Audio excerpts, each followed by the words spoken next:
This baby was born with multiple fractures all over his body, but the doctor did not know the cause. Janice was deeply troubled because her child had been crying non-stop since birth. Even after feeding, he could not stay quiet for a minute.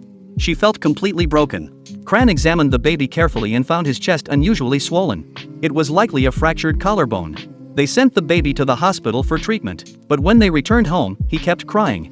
They thought of giving him medicine and waiting to observe, but his condition only grew worse. Janice took him back to the hospital.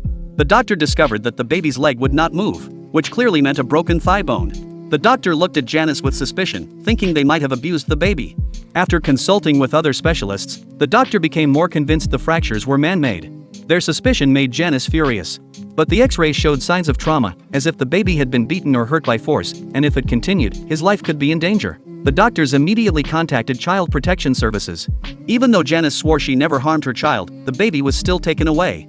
Janice broke down, heartbroken, crying despite all the doctor comfort. She questioned her husband, asking if he had ever hurt the baby. Ray looked at her in shock but said nothing. The next day, Cran visited, and Janice shared her doubts. Ray had a history of fighting and came home bruised the night before, so she suspected he might have hurt the baby. But that was not the truth.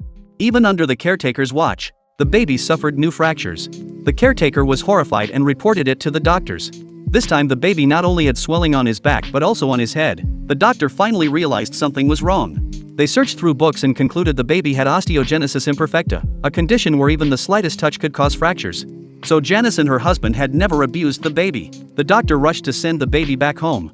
But Ray was furious because everyone believed they had abused their child. He refused to forgive the doctor, who could only keep apologizing. In the end, Janice and Ray made up their minds. Even if their child could never be cured, they would still raise him with love.